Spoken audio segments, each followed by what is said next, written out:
साकी मध्ये कवीने काय वर्णन केलंय आपल्या समोर सादर करतो. बारीक आहे का, सविस्तरही सांगतो म्हणजे आपल्या लक्षात येईल. पहा, कर्म श्रेष्ठ की प्रारब्ध श्रेष्ठ, पहा शोधून, पहा की शोधून, याचा भेद कळणार नाही त्या सद्गुरु वाचून.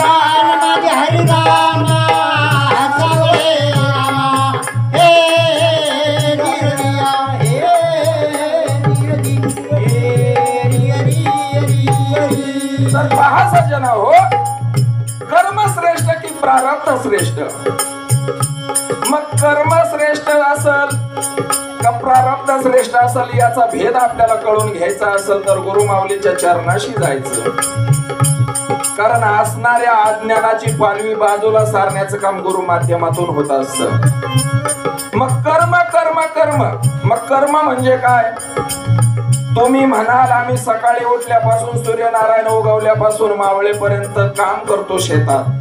मान्य कर्म आहे, पण कवीला या ठिकाणी ते अपेक्षित कर्म नाही. काय कर्म अपेक्षित आहे? ज्या वेळेला जो भगवंताचा अंश मातेच्या उदरामध्ये राहतो पहिल्या महिन्यामध्ये, आणि मातेला सुद्धा माहित नसतं एक महिना उलटल्याच्या नंतर मातेला कळतं का आपल्या पोटामध्ये भगवंताचा अंश आहे. मग त्या कवीचं म्हणणं असं आहे, कर्म करताना मग तुम्ही आम्ही काम तर नक्कीच करतो, कर्मच आहे, पण भगवंताला या कर्माची अपेक्षा नाही. कसली कर्माची अपेक्षा आहे? का तो जीव त्या गर्भामध्ये राहिल्यापासून मृत्यूच्या शेवटच्या क्षणापर्यंत भगवंताचं नामस्मरण चाललं पाहिजे. हे कर्म अपेक्षित भगवंताला आहे. पण तुम्ही आम्ही प्रापंचिक जीव आहोत, मायाजाळामध्ये गुंतलेलो आहोत. कर्म करतो, शेती करतो, अनेक उत्पन्न करतो, जनावर आहेत, सगळ्या गोष्टी आहेत, पण मुक्तीचं साधन शेती नाही. मुक्ती जीवाला मिळवायची असेल तर नामस्मरणाशिवाय दुसरा पर्याय नाही सज्जनांनो. मग तो गर्भ, त्या बाळाच्या आतमध्ये गर्भवास, सुरुवातीला डोकं, नंतर बाकी शरीराचा भाग, पण त्या गर्भामध्ये ते बाळ असा हात जोडून विनंत्या असतात. त्याचं डोकं खालच्या बाजूला आणि पाय वरच्या बाजूला असतं आणि सारखं चिंतन करतं त्या भगवंताचं. का हे देवा, मी तुझा अंश जरी असलो तरी हा गर्भकुंडामध्ये मला नरक यातना होता, याच्यातून बाहेर काढ. त्या वेळेला तो जीव त्या भगवंताचं नामस्मरण करतो. मग 9 मास 9 दिवस लोटल्याच्या नंतर काय होतं? बाळ जन्माला येतं, हे सर्वांना माहिती. पण मला याचं कारण काय सांगायचंय? का त्या जीवानी ज्या गर्भामध्ये त्या भगवंताचं नामस्मरण केलं, तो जीव त्या नामस्मरणामुळे भगवंत त्याला बाहेर काढतात. पण बाहेर आल्या आल्या बाळ कसं रडतं सगळा माता भगिनींना माहित आहे. टेहाव टेहाव. पण त्या शब्दाचा शास्त्राचा अर्थ आहे केव्हा केव्हा केव्हा. मी तुला विनंत्या केल्या देवा, का? कलीचा वारा, अहंकाराचा वारा न लागो राजसा. कलीचा वारा त्याला एकदा लागला का तो म्हणतो देवा मी विसरलो तुला, मी विनंत्याच नाही केल्या. पण कर्म करण्याची जी गती आहे ती नामस्मरणाची आहे, भगवंताला अपेक्षित आहे. नामस्मरण जेवढं कराल तेवढ्या जीवाला उत्तम गती प्राप्त होणार. कारण तुम्ही आम्ही आता दत्ताभाऊंनी सांगितलं अजप अजप उलट प्राणाचा तेथे मनाचा निर्धारो अशी. मग अजप अजप काय आहे? माऊलींनी हरिपाठामध्ये वर्णन केलं अजप अजपाचं, पण आपण फक्त शब्द वाचून जातो, हरिपाठ मुखोगत असेल. पण अजप अजप शब्दाचा अर्थ राजा हो, का त्या भगवंताचं तुम्हाला नामाची ओळख नाही तरी पण अजप अजप चालू आहे. मग तुम्ही म्हणाल कसं? आम्ही रामकृष्ण हरी म्हणतो, राम राम म्हणतो, ह्या जपाची गरज नाही.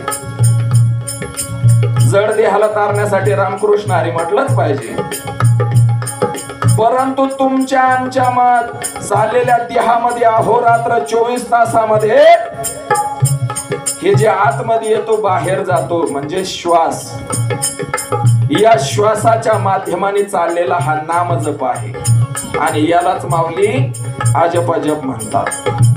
पण इकडे आध्यात्मिक क्षेत्रात विचार केला तर आमच्या आत्मज्ञानी गणपत बाबा चौरे वडगाव अंमली तालुका पारनेर या संत पुरुषांनी काय सांगितलं?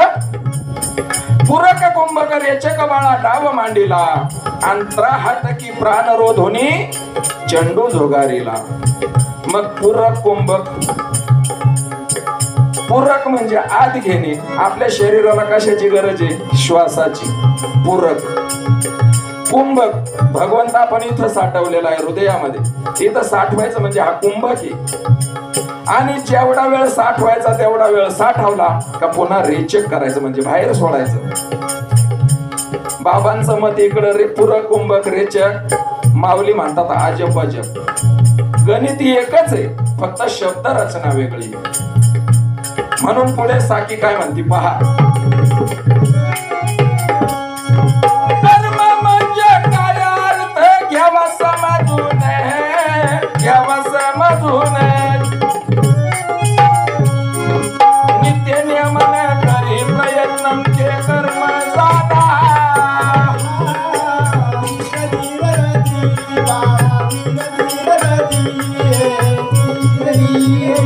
नित्यानं नामस्मरण केलं पाहिजे, त्याला कर्म म्हणतात कवी। पुढं प्रकार काय पहा, प्रारब्ध एक कसे उपजते, कर्म प्रारब्ध। मग प्रारब्धाची उत्पत्ती कशी होती? आपण काय म्हणतो याचं प्रारब्ध चांगले राव, हा भारी जीवाला आला, जन्माला आला। मग प्रारब्ध म्हणजे काय? ज्या जीवानं असणाऱ्या गर्भापासून तर मृत्यू समयच्या वेळापर्यंत शेवटच्या घटकेपर्यंत जे नाम घेतलं, ह्या नामाने प्रारब्धाची उत्पत्ती होत असते। तसं प्रारब्ध नाही, आपण म्हणतो प्रारब्धाने जन्माला आल्याचं सगळं चांगलंय, राजयोग आहे, सगळ्या सुख सोयी भोगत आहे आणि काही जीव अडी अडचणीमधून जातात। मग याच्यासाठी कारण आहे प्रारब्ध आणि प्रारब्ध हे कर्माने घडत असत। चांगलं कर्म करा, आपण काय म्हणतो यांनी चांगलं केलं कधी वाईट नाही केलं, याचं चांगलंच झालं। मग कर्म महत्वाचं आणि कर्म काय? शेतामध्ये काम नाही, काम तर कराच, काम करता करता राम घ्या, नाम घ्या आणि नामाने प्रारब्धाची उत्पत्ती होती महाराज। या ठिकाणी थोडस गायन कमी पण मी माहिती जास्त सांगणार आहे का? तुम्ही आम्ही जन्माला आल्यापासून आपण सगळे दशक्रिया विधी पाहतो, पिंडदान पाहतो, जन्म मृत्यू सोहळा सगळा पाहतो, पण आपल्यामध्ये खूप अज्ञान आहे। ब्राह्मण येतो, पूजा करतो, कशी केली माहित नाही, आपण फक्त दक्षिणा देऊन त्याला बिदागी देऊन पाठवतो। हेच मी तुम्हाला सांगणार आहे, ह्या विधी का महत्वाच्या आहे। आज वर्ष श्राद्ध आहे, ही तिथी का आली, का केली, का करायची आणि सगळ्यात पहिल्यांदा कोणी केली, अनेक शंका आहे। मग या ठिकाणी या साखीच्या माध्यमातून पुढे काय झालं? प्रारब्ध कशाने निर्माण होतं? तर चांगल्या कर्मानं, नामस्मरणानं। मग पुढे शेवटचं चरण साखीचं काय म्हणते पहा,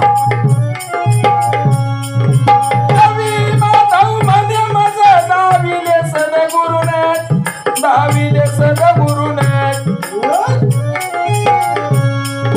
शाहीर माधव नित्य वंदितो सद्गुरु चरणा।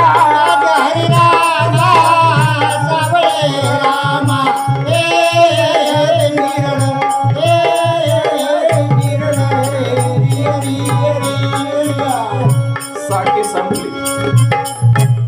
साखी ही का घेतली तर वर्ष श्राद्ध कार्यक्रम, आणि आता वर्ष श्राद्धाचं पद म्हणजे थोडीशी शास्त्राचं मत आहे। आणि वर्ष श्राद्ध काय म्हणते पहा,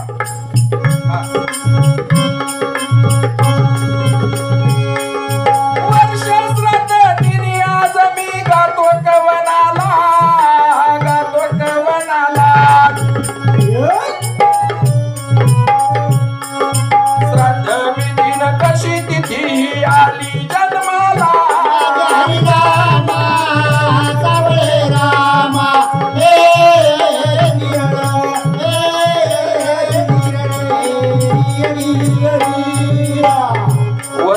श्राद्ध दिवस महत्वाचा आहे आणि त्या मातेच्या वर्ष श्राद्धाच्या निमित्तानं श्राद्धाचं काय महत्व आहे हे सांगणार.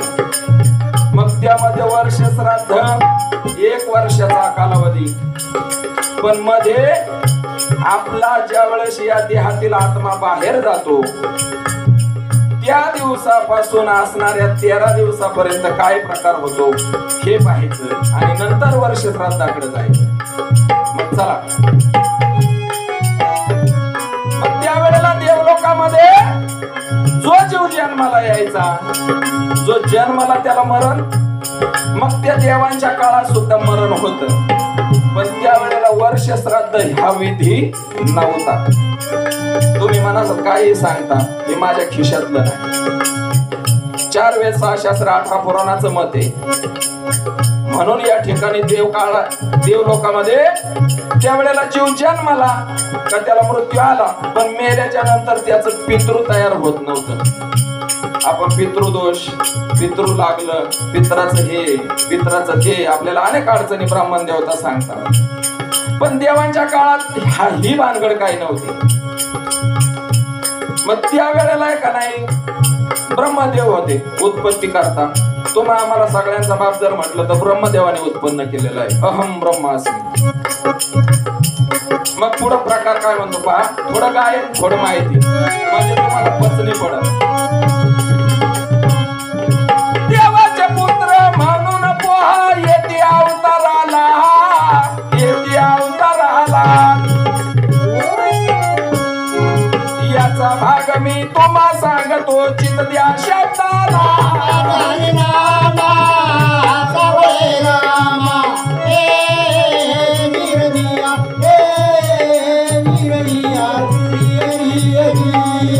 ब्रह्मदेवानं सृष्टी बनवली तथा वायू पुराणाला, वायू पुराणाला. या वर्ष श्राद्धाचं महत्व वायू पुराणामध्ये आलेलं आहे. श्रीधर कवी लिखित हा वायू पुराण ग्रंथ आहे आणि त्या ग्रंथामध्ये 15, 16, 17, 18, 19 असे 6 भागामध्ये त्याचं वर्णन आहे.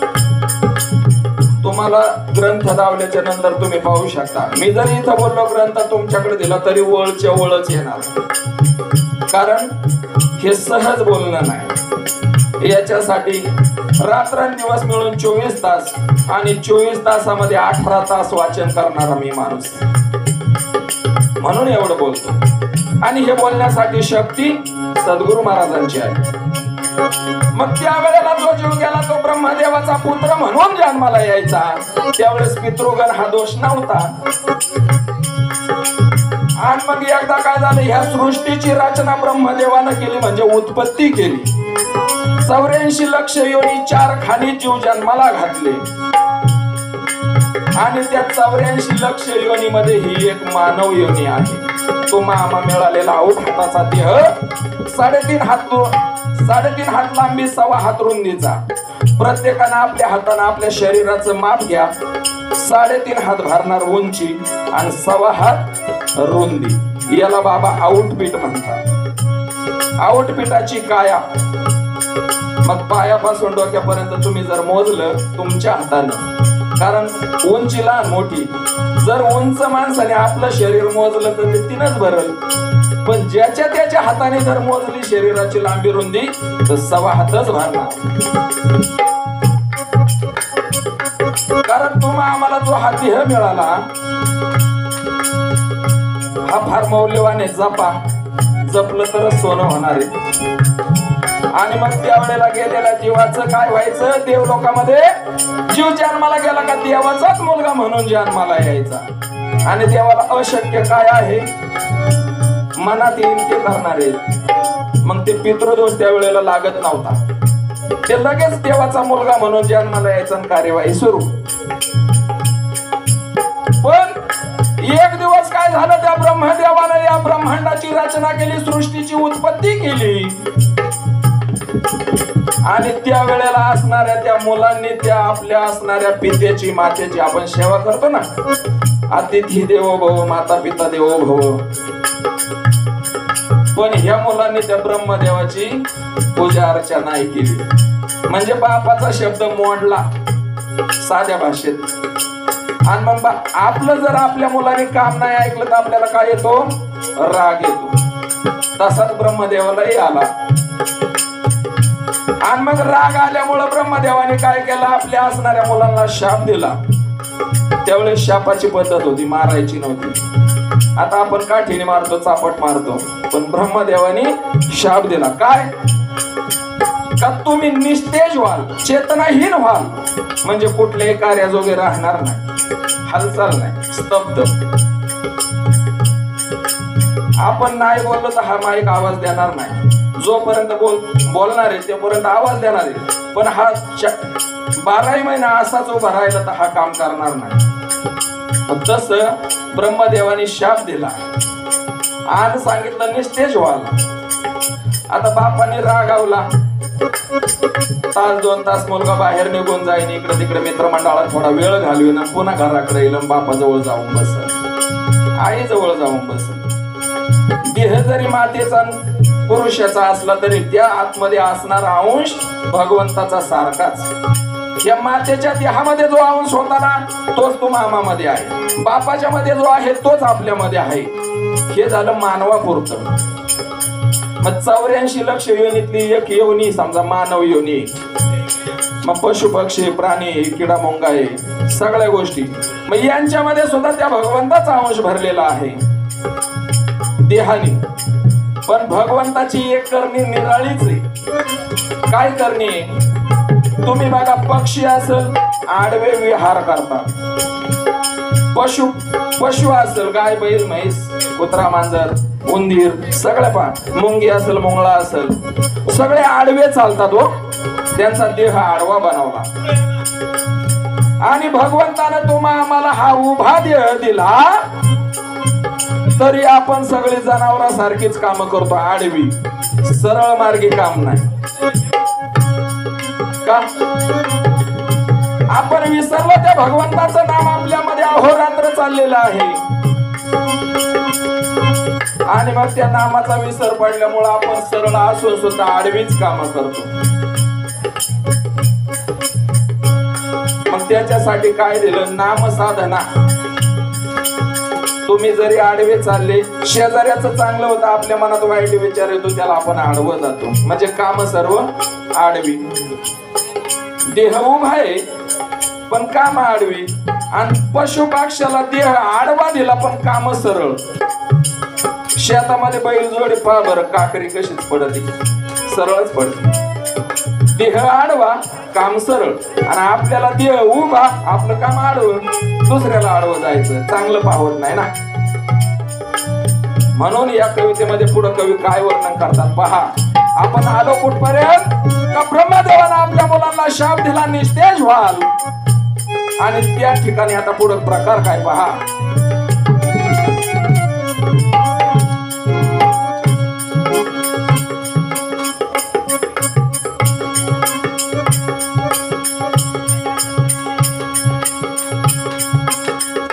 मुलं काय म्हणतात?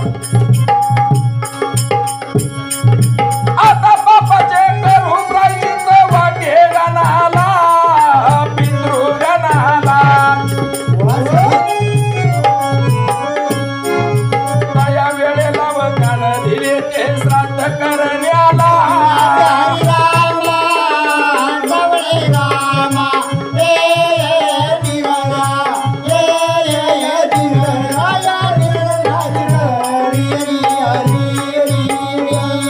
ब्रह्मदेवाच्या मुलांना वाटलं आपल्याला पश्चाताप झाला, आता काही खरं नाही, आपण बापाची माफी मागावी। आणि मग माफी मागितल्याच्या नंतर त्यावेळेला ब्रह्मदेवानं आपल्या मुलांना जे ज्ञान सांगितलं, शास्त्राचा भाग इकडं, आपला प्रापंचिक जीवातला भाग सांगतो आधी, मग शास्त्र सांगतो। आपला मुलगा चुकला, आपण त्याला सजा केली, आपल्या जवळ आला, आपण त्याला एक चापट मारली, राग निघून गेला, जवळ बसल्याच्या नंतर आपण काय सांगतो? बाळा रे, हे चांगलं नाही, भांडण करू नको, वाईट वागू नको, जीवनामध्ये चांगलं होईल। हा सल्ला बापाचा मातेचा आपल्या मुलाला असतो। तसाच ब्रह्मदेवानं सुद्धा आपल्या मुलांना सांगितलं काय, का तुम्ही वेड्यासारखं करू नका. आणि त्या वेळेला ज्या ब्रह्मदेवानं आपल्या मुलांना जे ज्ञान सांगितलं तेच ज्ञान आज तुम्ही आम्ही उभ्या भारतभर वर्ष श्राद्धाच्या दिवशी वापरतो. तुम्ही ब्राह्मणाला विचारा. कारण काय होतं, संस्कृताचं पठण करणारा ब्राह्मण आहे आणि तुमचा आमचा हरिपाठातली एक ओळ पाठ नाही. मग आपल्याला कसं कळलं शास्त्र? संस्कृत आहे, उच्चार आहे. आणि मग ते जे ज्ञान सांगितलं ब्रह्मदेवानं त्या वेळेला, तेच ज्ञान आज ब्राह्मण लोक आपल्या घरी येऊन आपल्या कुठं असणाऱ्या दशक्रिया विधी असल, वर्ष श्राद्ध असल, 5.5 महिना असल, ते ज्ञान सांगतात. आणि आपल्याला त्यातलं काहीच कळत नाही. आपण फक्त पाऊस पडल का नंदीबाई लवानी एवढंच करतो. मग आता एक चरण झालं, काय प्रायचित्त घेतलं, ज्ञान मिळालं. मग आता दुसऱ्या चरणामध्ये कवी काय म्हणतात पहा.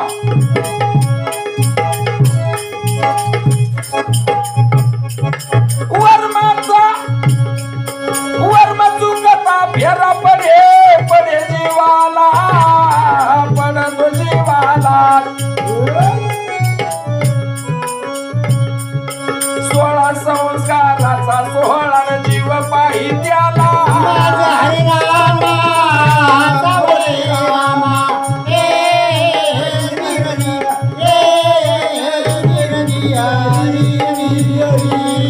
वर्म चुकलं का फेरा पाडला म्हणजे काय, वर्म कर्म एका माळेतलं मनी.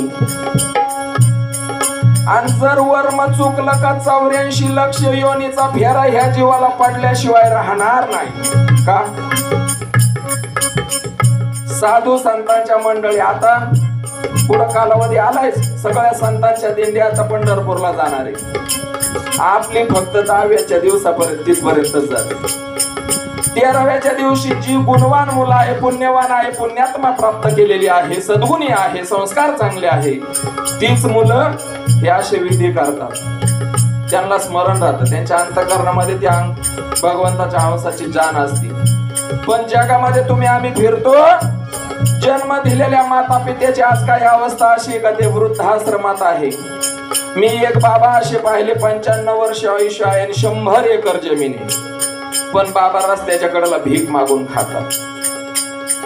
आणि 700-800 वर्षापूर्वी जे साधू संत होऊन गेले त्यांचे चंद्र सूर्य आहे तोपर्यंत दिंड्या पंढरपूरला जाणार आहे.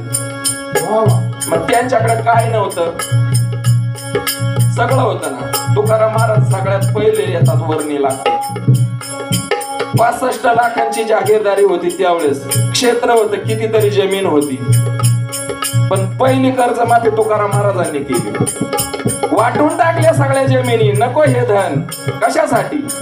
ज्या धनामुळे मला भगवंताचं नाव घेता येत नाही ते माझ्या काय कामाचं. आणि आपण फणावरून भावाच्या डोक्यात फावडी घालतो, शेजाऱ्याचा बांध कोरितो. अरे काय होणार आहे बांधत? अरे कष्ट कर, नियमाने कर, हाय त्या क्षेत्रात पिकं उत्पन्न भरघोस मिळेल. आणि जर आपली नौका ह्या जीवाची पैल तेराला न्यायची असली तर नामस्मरणाचं कष्ट कर, पैल तेराला नौका जाईल. याचा बांध करून त्याच्याशी भांड, त्याचं भांडण लाव, याची पोरगी नांदव, त्याची पळव. कशासाठी? हे सगळ्या वाईट गोष्टी सज्जन. तुमच्या समोर मी पोपटा सारखा जरी बोलत असलो तरी माझ्या घरी येऊन पहा. माझा भाऊ बहीण भाऊजाई, माझी मुलं, त्या भावाची मुलं आणि आई वडील आमच्यामध्ये राहतात. वय झाले, जाग्यावर बसल्यात, पण सकाळी बापाने सांगायचं दुपारपर्यंत वस्तू आणून दिली जाते. हे उगाच बोलत नाही, अधिकाराचं बोलणं आहे. मग आपण सुद्धा आपल्या जीवनामध्ये काय परिवर्तन केलं पाहिजे? संगत करावी सदा शहाण्याची, अक्कल चढल मानाची. अरे शहाण्या शेजारी जाऊन बसलं तर चांगलाच विचार ऐकायला मिळत.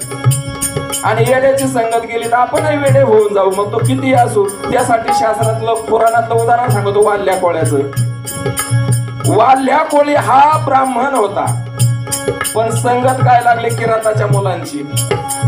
नदीवर जायचं, मासे पकडायची, लुटमार करायची, वाटमार करायची, मिळालेलं धन घरी आणून खाऊ घालायचं. आजही जगात ते चालू आहे. कष्ट न करता चौकात गाडी अडवायची, 4 जणांनी दारू पिऊन ड्रायव्हरला हाणमार करायचे, 10-5 हजार घ्यायचं, डाब्यावरच उडवायचं. घरी पुढे आहे का घरी? पण नामाचं जर धन केलं, हरिनामाच्या बँकेमध्ये रामनाम धन करा जमा, ही हरिनामाची जमा शेवटी येईल कामा. ज्या दिवशी आपण जाऊ, जाण्याचा आपल्या पुढे समोर, आता तुम्ही माझ्या समोर बसल्यात, मी तुमच्या समोर आहे, पण ज्या वेळेला तो यमराजा आपल्या समोर येईल आपला प्राण घेऊन जाण्यासाठी, त्या वेळेला मात्र काय सुचलं पाहिजे ह्या जीवाला? नाम. त्या शेवटच्या घटकेमध्ये ज्या जीवानी नाम घेतलं त्यालाच मोक्ष प्राप्ती. पुराणामध्ये जड भरत राजाचं उदाहरण आहे. राजा म्हटल्यावर सगळं आलं, काय नाही त्याच्याकडे. राजा बोले, दल हाले, पण शेवटच्या क्षणात जड भरत राजाचा मृत्यू आला, त्या टायमाला यम राजा समोर उभे राहिले. त्याला कायची काळजी लागली? हरणाची. मी गेल्यावर याचं कसं होईल? अरे तू चालय, तुझं पाय. हरणाच्या काळजीने काय केला? वासनेने घाला घातला आणि हरणी गरबी गेला जड भरीत राजा. त्याच्यासारखा पुण्यवान राजा नव्हता. महाराज चुकलं काय तर क्षमा असाव्या, कारण या ठिकाणी कीर्तनकार आहेत, प्रवचनकार आहेत, माझ्यापेक्षा ज्ञानी, पण बोलण्याच्या वागात एखादा चुकून शब्द जर गेला तर क्षमा असावी. हे गाणं कमी, कारण तुम्हाला जास्त का सांगायचं, आपल्याला ह्या रीती विधी ज्या आहे ना ह्या माहीत पाहिजे. ब्राह्मण नको त्या अवस्थेत आपल्याला लुटितो. नारायण नागबली करायचा, चला त्र्यंबकेश्वरला. किती फी आहे? 40,000. 4 रुपयाची वस्तू 40,000ला घेतो आपण. मग ब्राह्मण मोठाली झाली, बंगल्यावर बंगले बांधले, ब्राह्मणाला कुठलाच काय नाही खायचा, तोटा बदाम काजू खातो, जड अन्न खातो, आणि आपण चौका जाऊन बेळ गत्ता खातो, घरी जातो. आजार आपल्याला ज्यादा आहे ब्राह्मणांपेक्षा. कारण का? गलिच्छ खाणं, नको ते खाणं. आणि ब्राह्मण थोडं खाणार, पण मोजकं खाणार आणि चांगलंच खाणार, पोषक. आपण मग पोटभर खातो, पण ते व्यर्थच जात ना. कारण हे विधी फार महत्वाचे आहे सज्जन. वर्ष श्राद्ध विधी ही ती कधी चालू झाली? त्याच्या आधी नव्हती. ज्या वेळेला ब्रह्मदेवानं आपल्या मुलांना ते ज्ञान सांगितलं, तेच ज्ञान आज वर्ष श्राद्ध विधीला, दशक्रिय विधीला ब्राह्मण लोक वापरतात. आणि ब्राह्मणाने कडून त्यांच्या घरून आणलं का? कडून संतांचा उपकार आहे हे आपल्यावर. अहो, निर्माण करणारा दुसरा जे, समजा हा माईक बनवणारी एक कंपनी, ह्या माईकचा वापर करणारे तुम्ही आम्ही सर्व. मग ते ज्ञान त्या ब्रह्मदेवानं उत्पन्न केलं आणि वापरते आज कोण? ब्राह्मण. आणि ब्राह्मणाला माहिती, ब्राह्मणाची जात हुशारी. आपण जरा सौम्य मधल्या वर्गातले, आपण फार वेडे नाही, फार अतिशहाणे नाही, आपण मधले. एखादा वाटसरू आला, साधा भोळा दिसला का, भाऊ चल घरात, आपण आपल्या तिजोरीवर नेऊन बसवतो. ब्राह्मण तुम्हाला कधीच त्यांच्या तिथं नेऊन बसवणार नाही, ते बाहेर बसवणार. पाणी आणतो इथं बसा. हुशारच आहे ना. तसं आहे, हरिनाम घ्यायला सुद्धा हुशारच पाहिजे बरं का. त्याला काही किंमत मोजावी लागत नाही नाम घ्यायला. सांगा आतापर्यंत, हा प्रवचन कीर्तन करणाऱ्याचे पैसे घेणारे जगामध्ये भरपूर झाले. आम्ही सुद्धा आज आलो म्हणजे पैसे नेणारच आहे ना. पण हे पैसे सत्कारने जर लागले, यातला समजा 100 रुपयातले 10 रुपये जर आमच्या हातून समजा एखाद्या जीवाला ज्याला गरज आहे अन्नाची, तरच हे पैसे सार्थकी लागणार आहे. आणि जाता जाता गाडी स्टँड उभी करून जर डाब्या वळालो पिलो, घरी काय जाईल? घरच्यांना काय घालायचं? म्हणून सांगतो सज्जनाओ, हा श्राद्ध विधी त्यावेळेला ब्रह्मदेवाने आपल्या मुलांना जे ज्ञान सांगितलं, इथपर्यंत आपला विषय आला. आता पुढच्या याच्यामध्ये काय सांगितलं? वर्म चुकला का फेरा पाडा. म्हणजे मेला, मृत्यूनंतर पुन्हा जन्माला यायचं, पुन्हा मरायचं, पुन्हा मरायचं, पुन्हा जन्माला यायचं. रहाट चक्र चालू आहे. त्याला 84 लक्ष योनी म्हणतात. आणि मग त्यावेळेला हे चुकवायचंय आपल्याला. आपल्याला हा लाख मोलाचा अनमोल देह भगवंताने दिला. पुन्हा आपण मनुष्य होऊ याची गॅरंटी नाही. कुठलाही जन्म येऊ शकतो. किडा मुंगी येईल कुठलाही, 84 लक्ष योनीमध्ये, 83 लक्ष योनीमध्ये कुठलाही जन्म येऊ शकतो. पण मानव देह मिळाला ना, मग त्याचा फायदा करून घ्या. पुन्हा मिळेल याची शाश्वती नाही. म्हणून पुढे काय म्हणतात पहा. आता पहिले 3 सोहळ्यात सांगतो तुम्हाला गर्भ सोहळा न लग्न सोहळा न मृत्यू सोहळा बोला.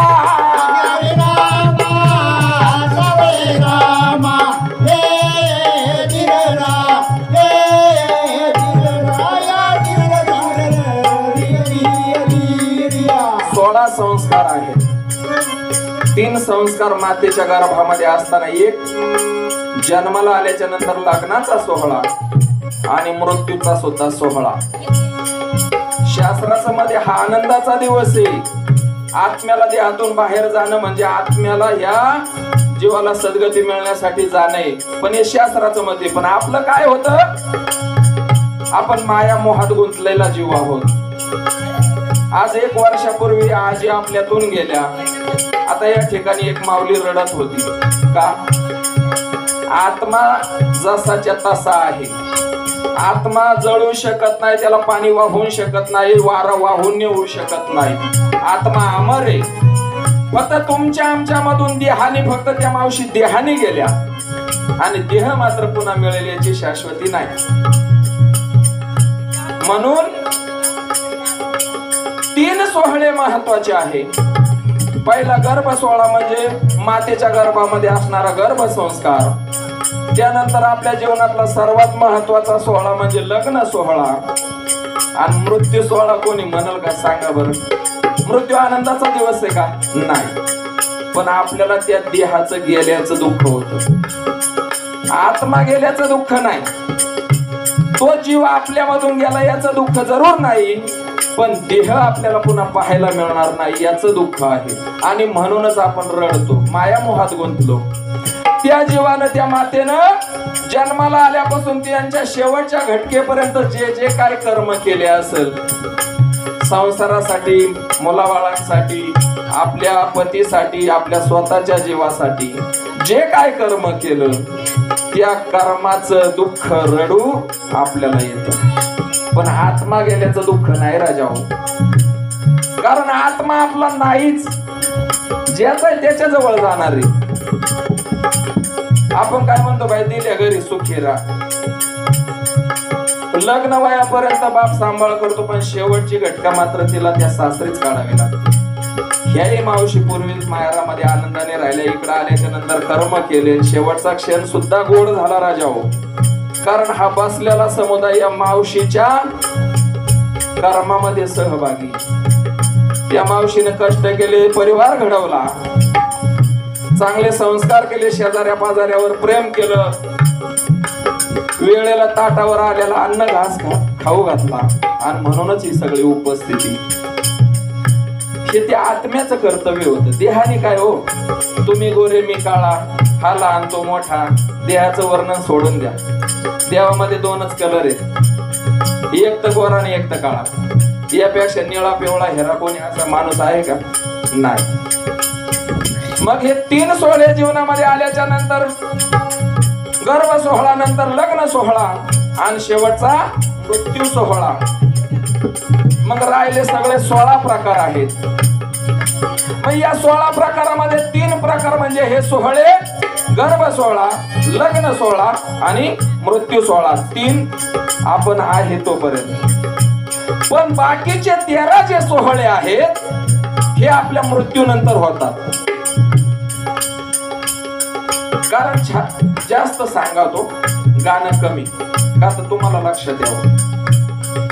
मग ज्या वेळेला आपलं जाणं होतं, देहातून आत्मा जातो.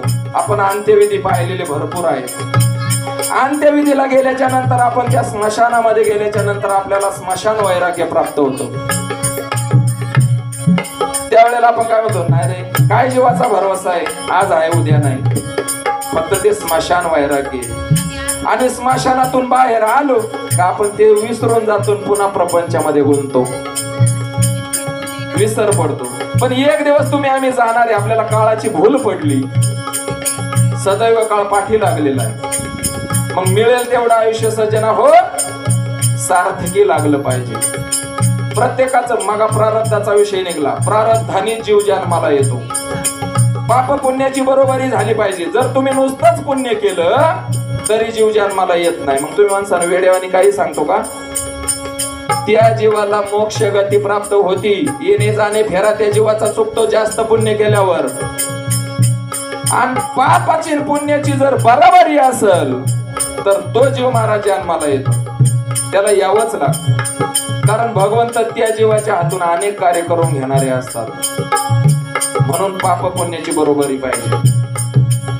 आणि नुसतं जर पाप केलं, चांगलं जीवनात कधीच नाही केलं, मग चांगलं चांगलं काय करायचं सांगतो. कोणाला वाईट न बोलणे हा सगळ्यात पहिला चांगला उपाय.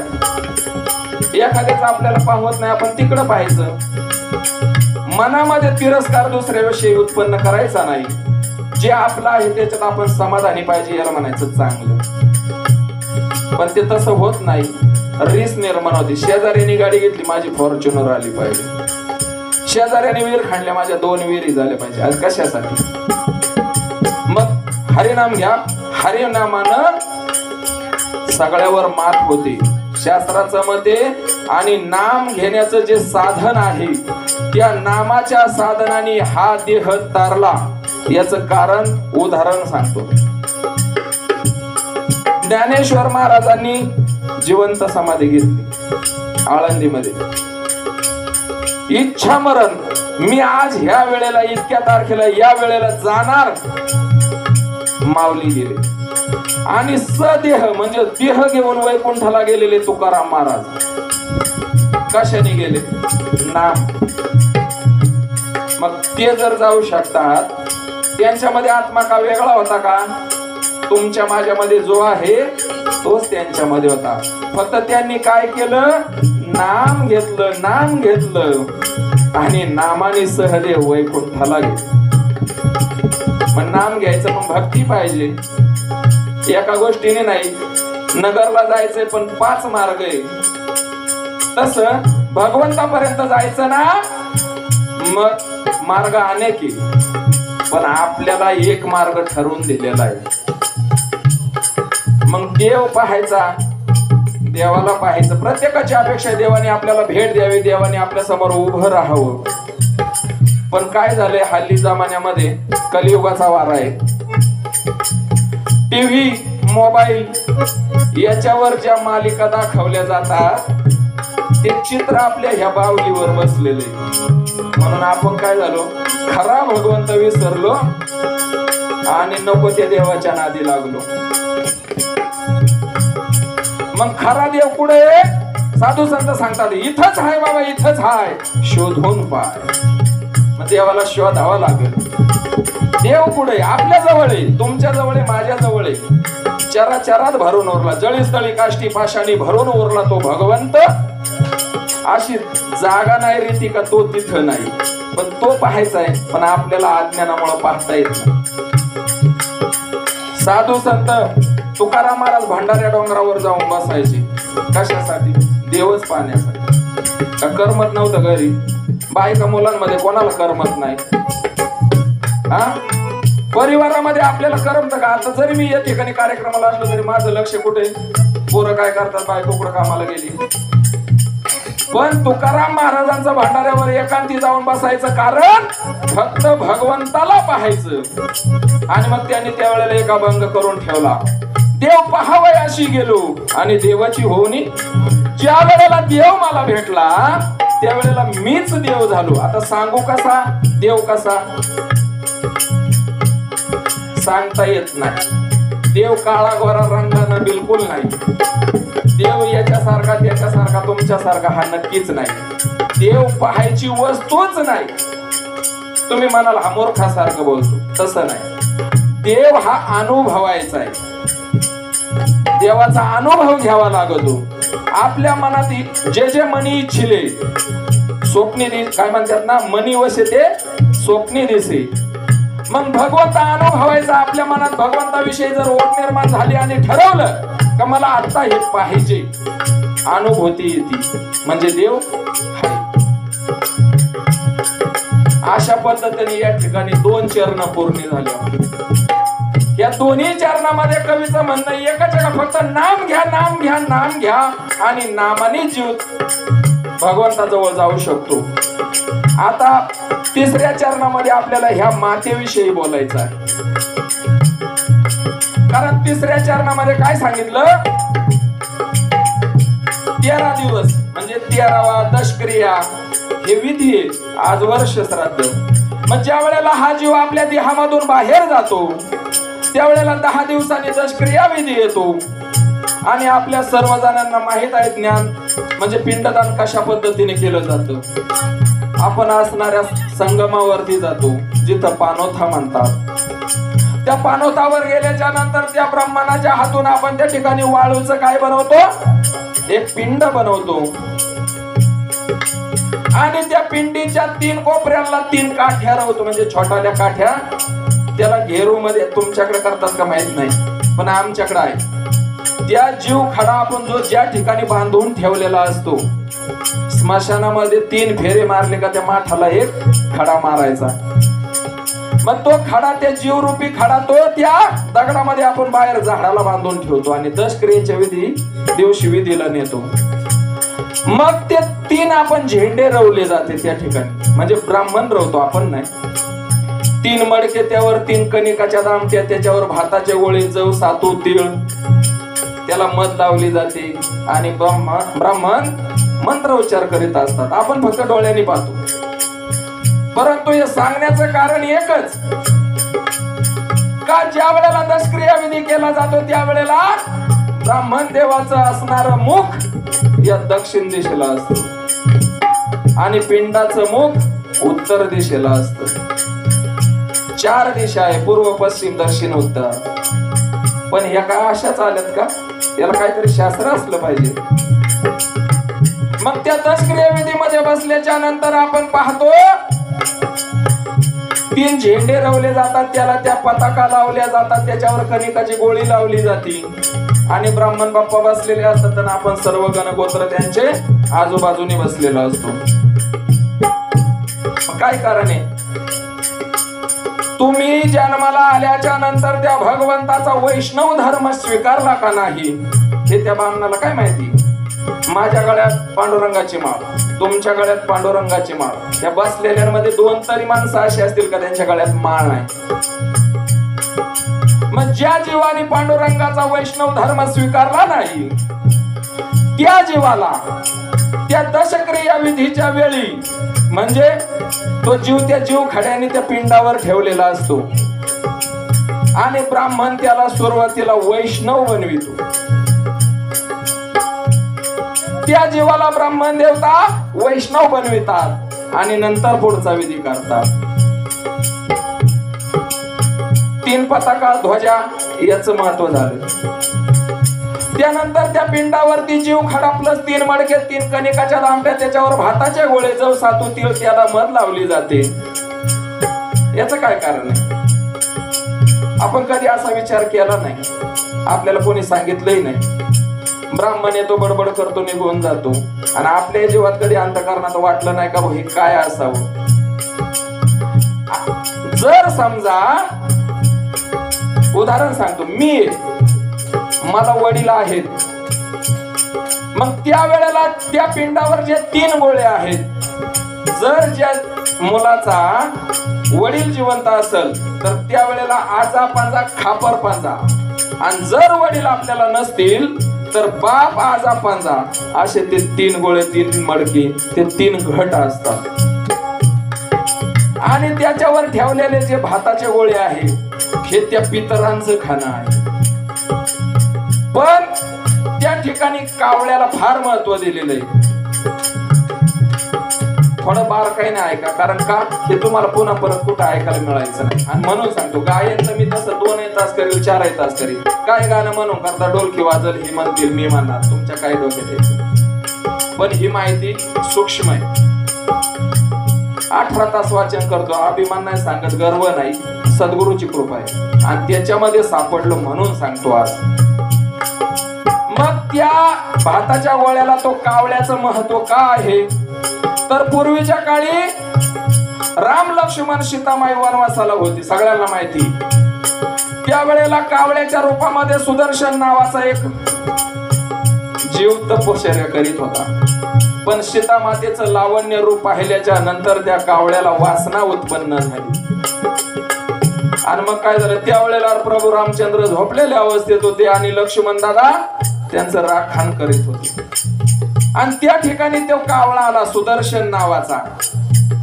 तुम्ही ग्रंथ वाचा, नक्कीच आहे, खोटं नाही. मग त्या सुदर्शन कावळ्यानं काय केलं, कावळ्याचं रूप धारण केलं, पण कावळ्याच्या शरीरामध्ये असणारा तो साधू होता. त्या सीतामाईचं लावण्य रूप पाहिल्याच्या नंतर त्या कावळ्यानं काय केलं, झडप घातली त्या सीतामाईवर. मग झडप डोक्यावर नाही घातली, असणाऱ्या मातेच्या वक्षस्थळावर घातली. 2 वेळा झालं, 3 वेळा, 4 वेळा झालं, पण कावळा काय मागे सरायला तयार नाही. आणि मग त्या वेळेला सीतामाईनं जवळ झोपलेल्या प्रभू रामचंद्राला उठवलं, म्हणले याच्याकडे जरा बघा.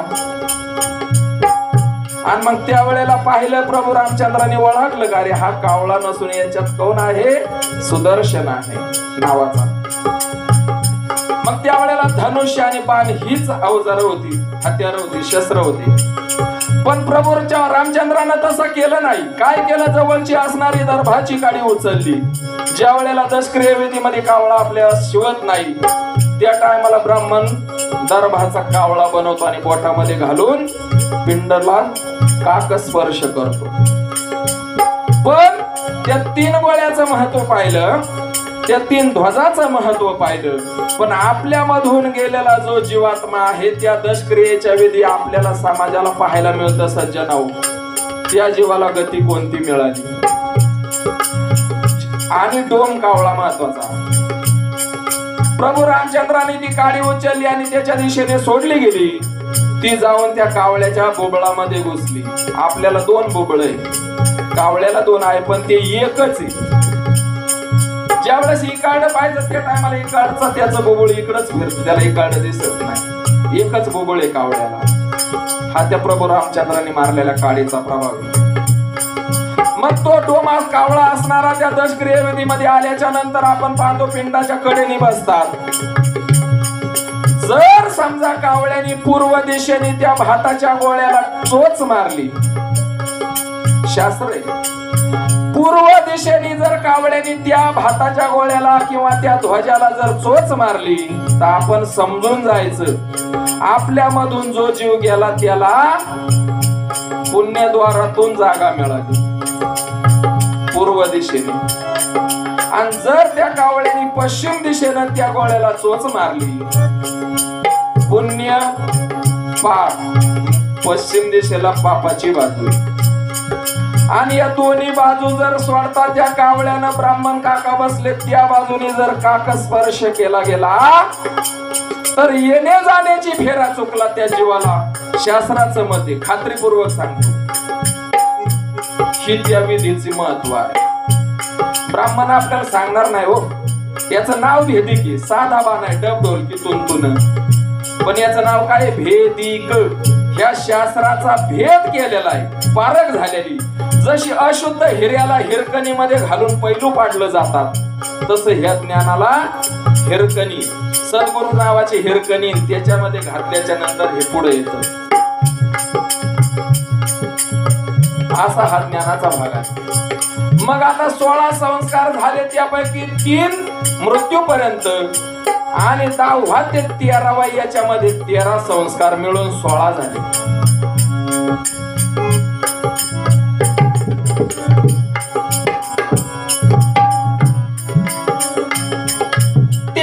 दिवशी 13वा करती शास्त्रामध्ये दाखला, शास्त्रामध्ये दाखला.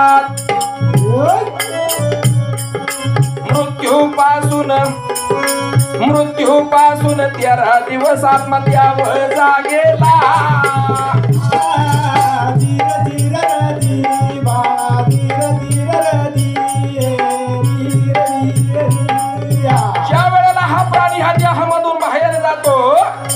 त्यावेळेला 13व्याच्या विधीपर्यंत तो इथंच असतो. आपला जर 1 रुपया खिशातून पडला गावामधून येताना तर आपण 3 चक्रा मारतो ना 1 रुपयासाठी. मग भगवंतानं दिलेला हा देह आणि या देहामध्ये असणारा आत्मा 100 पार करतो. हा लगेच कसा जाईल ह्या देहाला सोडून? त्याच्या अपेक्षा गुंतलेल्याच आहे ना. मग 13 दिवस तो जीव इथंच असतो, भटकंती करतो. त्याला मोक्ष गती प्राप्त व्हायला अजून वेळ आहे.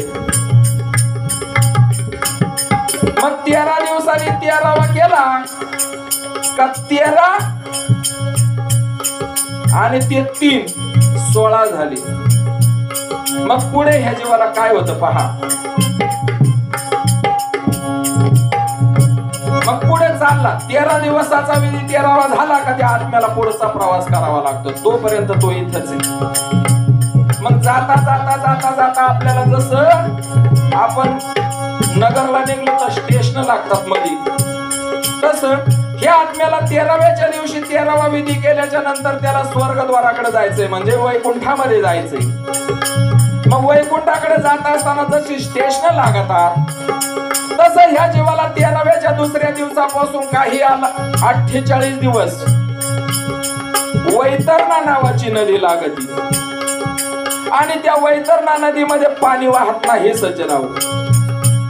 ती वैतरणा नदीमध्ये ह्या जीवाला शुद्ध करण्याची नदी ती, पण तिचं कारण आहे या वैतरणा नावाच्या नदीमध्ये पाणी नाही, मलमूत्र घाण आहे. मग ह्या जीवाने काय काय केलं त्याच्या उभ्या आयुष्यामध्ये? त्या वैतरणा नदीच्या अलीकडच्या तीरावर उभं राहिल्याच्या नंतर जीवात्म्याला सगळा मागचा आठव येतो. आणि त्या नदीला पार करण्यासाठी कामधेनू नावाची एक गाय त्या ठिकाणी नदीच्या मध्यावर आहे. जर जीवात्मा पुण्यात्मा असेल, त्याने त्याच्या जीवनामध्ये सत्संग केला असेल, सत्य कार्य केलं असेल, सत्य बोलला असेल, भगवंताचं नाव घेतलं असेल, तर ती मध्ये असणारी कामधेनू या पैल तीराला येते आणि त्या जीवात्म्याला घेते आणि वैतरणा नदी पार करते. आणि जर पाप केलेलं असेल, वाईट वागलेला असेल, तर त्याच्यामध्ये गटांगळ्या खात खात खात त्या जीवात्म्याला वैतरणाच्या पलीकडच्या तीराला जायचं. याच्यासाठी 48 दिवसाचा कालावधी. 13 दिवस तर ते झालेच, पण तिथून पुढे 48 दिवस त्या जीवाला त्या वैतरणा नदी पार करायला लागती. आणि ती नदी पार केल्याच्या नंतर काय होतं? वैतरणा नदीच्या पलीकडा तीरावर गेल्याच्या नंतर त्याला त्या जीवात्म्याला त्या मोक्ष द्वारापर्यंत जायचं वैकुंठामध्ये. तर 39 दिवसाचा कालावधी आहे. 13, 48, 61. 61 प्लस 39 केलं का 100 दिवस. आणि मग 100 दिवस इथं पूर्ण झाल्याच्या नंतर 265 दिवस लागतात त्या जीवात्म्याला त्या स्वर्गद्वारापर्यंत जाण्यासाठी.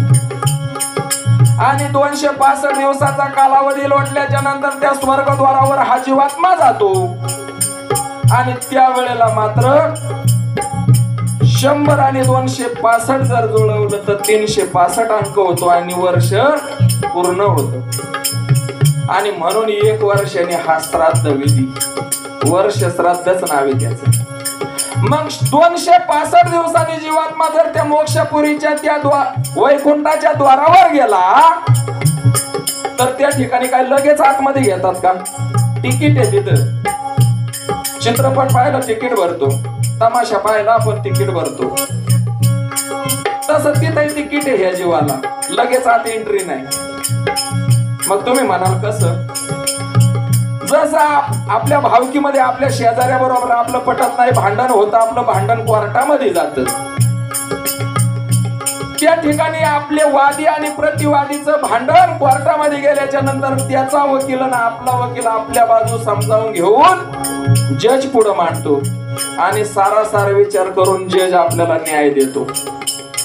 तसं हा जीवात्मा त्या वैकुंठाच्या द्वाराशी गेल्याच्या नंतर त्या ठिकाणी यमराज आहे, म्हणजे जज आहे, आणि त्याच्या हाताखाली 2 वकील. चित्र आणि गुप्त नावाचे दोन वकील. मग त्या चित्रगुप्ताने तुमच्या उभ्या आयुष्याचा लेखाजोखा त्या ठिकाणी वही उचकली जाती. महादू पानमंदी या जीवानं उभ्या आयुष्यात जन्माला आल्यापासून मृत्यूपर्यंत काय काय केलं चित्रगुप्त त्या ठिकाणी टिपण करून ठेवतात. मग तुम्ही म्हणाल कसं? 24 तासापैकी आपण किती तास झोपतो? कमीत कमी 8 तास तर नक्कीच आहे झोप. म्हणजे आपण घेतोच आहे. उद्या काय काम नाही म्हणून 8 वाजता उठू. पण जोपर्यंत हा जीव आपला शरीर त्या आपल्या अंथरुणावर म्हणजे आपण झोपी जात नाही, ज्यावेळेस आपण झोपला जातो त्यावेळेस आपली हालचाल बंद होते आणि त्यावेळेला मात्र हा जीव त्या चित्रगुप्ताजवळ जातो. मग तुम्ही म्हणाल पुढं चित्र इथंच, गुप्त इथंच आणि हिशोब सुद्धा इथंच. मग त्याचा हिशोब त्या ठिकाणी यमापुरीच्या द्वारावर केला. 265 दिवसांनी चित्रगुप्त सांगतो याचा असा असा वकिलाला बाजू मांडतो म्हणजे जज समोर. आणि मग वकील सांगितल्याप्रमाणे काय करतो? जज निर्णय देतो. तसं चित्रगुप्ताने जर त्यावेळेस आपला लेखाजोखा जर त्या ठिकाणी वाचला गेला, किती पाप किती पुण्य, यमराजा त्या पद्धतीने त्याला मार्ग देतात. मग इकडे जसं तुम्हाला दशक्रियेमध्ये सांगितलं ती यमपुरी पिंड जरी आपण म्हणत असलो पण तो आकार त्या यमपुरीचा आहे. आणि मग त्या ठिकाणी यमपुरीच्या द्वारावर गेल्याच्या नंतर यमराजाच्या परवानगीनं त्या आत्म्याला आतमध्ये प्रवास मिळतो. जर जीवात्मा पुण्यवान असेल तर त्याला पालखी असते न्यायला. पालखी आपण पालखी देव बसवतो आणि देव आपल्या जवळच, मग आपला जीव देवच आहे तिथं पालखीत बसवला जातो. जर पुण्य केलं असेल तर, नाम घेतलं असेल तर, आणि जर पाप केलं असेल तर त्याला नरक यातना सांगितलेलं आहे. मग तिथं जीवाला सजा सुद्धा आहे. तुम्ही म्हणाल कोण सजा देतं? हाताखाली माणसं आहे तिथं, जीवच आहे, पिशाची योनी. मग त्या जीवाला त्या ठिकाणी त्याच्या केलेल्या कर्माच्या गतीने गती मिळते. पुण्य असेल पालखी मिळल, वैकुंठ धामामध्ये जाल. आणि जर पाप केलं असेल तर नरक यातना भोगाव्या लागतील. कधी माथ्यावर खिळे ठोकतात, मलमूत्र पाजतात, अग्नीमध्ये बुडव म्हणजे टाकतात, इंगाळ खायला घातलं जातं. इंगाळ तुम्हाला माहिती, आपल्या चुलीमध्ये लाकडाचा लखलखीत पडलेला विस्तव त्याला इंगाळ म्हणतात. हे खाऊ घालतात. मग तिथं काय फुटं नाही काय, चणे पाची पक्वान नाही. कर्मगतीने त्याला चांगला दिवस यायचा असेल तर पालखी मिळेल. सगळ्याचा यथेच्छ आनंद लुटता येतो. याच देही याची डोळा पाही मोक्षाचा सोहळा. कोणी पाहिलं वर? मी आता हात वर करतो पण वर स्वर्ग आहे असं कोण म्हणतं? आणि ह्या जमिनीच्या खाली लोक सांगतात पाताळे. पाताळन मृत्यून स्वर्गन हे सगळं इथंच. याचं उदाहरण एक सांगितलं लक्षात येईल. महाराज कीर्तन सेवा देत असताना महाराज लोक आपल्या कमरेला काय बांधतात? आपलं पागोट ते उपारणं बांधतात. स्वर्ग मृत्यू पाताळ 3, रजतम सत्व 3 गुण. मग ते बांधण्याचं काय कारण? जे ज्ञान आहे पाताळामध्ये नाही. पाताळामध्ये हे ज्ञान मिळणार नाही. आणि जे महाराज लोकांनी प्रवचन कीर्तनाच्या माध्यमातून सांगितलं जातं हे पाताळात जाऊ नाही याचं शास्त्र आहे. म्हणून ते डोकमरेला उपार. इथून वरचा भाग पहा. 3 भाग आहे आपल्या शरीराला. कमरेपासून खाली एक, मानेपर्यंत दुसरा आणि सहस्रदळ म्हणतात याला शास्त्राचं प्रमाण, आपल्या कवटीपर्यंत. मग हे 3 भाग आहेत. मग या 3 भागामध्ये कुठल्या पद्धतीमध्ये या जीवात्म्याला जायचं पाठवायचं हे यमराजाच्या हातामध्ये आहे. आणि मग त्या ठिकाणी गेल्याच्या नंतर तो यमराजा वर्गीकरण करतो. ह्या वर्गामध्ये हा विद्यार्थी, त्या वर्गामध्ये तो विद्यार्थी. मग त्याच्यासाठी तिथं जर चांगली जागा पाहिजे असेल, बसायला आईस पैस पाहिजे, आपली हौस मौस पूर्ण करायची असेल तर नाम घ्या. नामाविन परते तत्व नाही रे अन्यथा. नाम घेतलं साधक सोपवत. म्हणून नाम घेतलं पाहिजे. वर्ष श्राद्ध हा विधीपर्यंत आजच्या दिवसापर्यंत आपलं प्रवचन चाललं वैदिक भजनाच्या माध्यमातून. त्या ठिकाणी लेखाजोख्यापर्यंत आपण पोहोचलो. आता आपलं या कवितेचं शेवटचं चरण काय म्हणतं पहा. कारण आता एक चरण, त्यानंतर एक छोटासा छंद आणि पुढची सेवा आमच्या भाऊंकडं.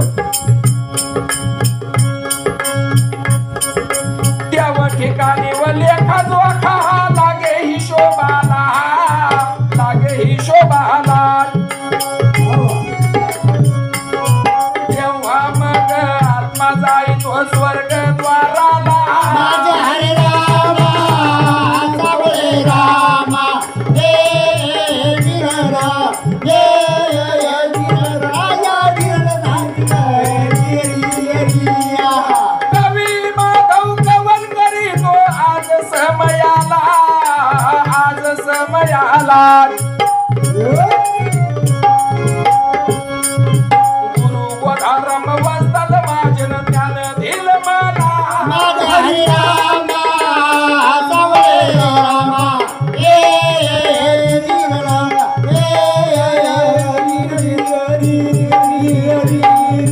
कवी माधव कवन करी तो आज समयाला, आज समयाला. वेडी वाकडी वाणी वाटली क्षमा करा मजला. हरे रामा सावळे रामा जय वीरा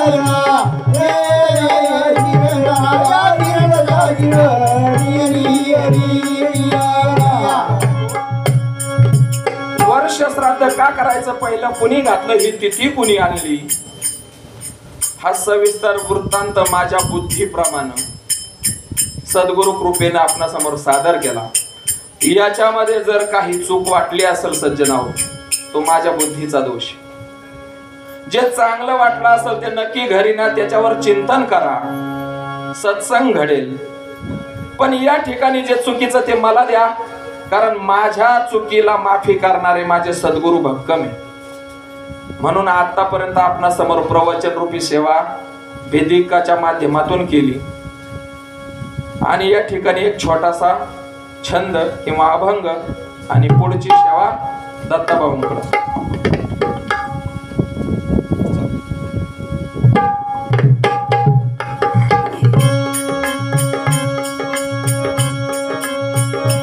ऐसी कलियुगाची थोरी हो मन चंचल केले भारी. ऐसी कलियुगाची थोरी हो मन चंचल केले भारी. अशी कलियुगाची थोरी व मला चंचल केले भारी. अशी कलियुगाची थोरी व मला चंचल केले भारी. ऐसी कलियुगाची थोरी हो मन चंचल केले भारी. ऐसी कलियुगाची थोरी हो मन चंचल केले भारी.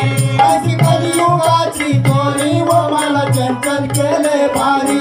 अशी कलियुगाची थोरी व मला चंचल केले भारी. कैसे साधन साधू तरी आड डोंगर षडविकारी. ऐसी कलियुगाची थोरी हो मन चंचल केले भारी. ऐसी कलियुगाची थोरी व मला चंचल केले भारी. अशी कलियुगाची थोरी व मला चंचल केले भारी. अल्प आयुष्याची दोरी तीन अवस्था त्या आधारी. ऐसी कलियुगाची थोरी व मला चंचल केले भारी. अशी कलियुगाची थोरी व मला चंचल केले भारी. शास्त्र पुराण वेदचारी या पल्याड म्हणता हरी.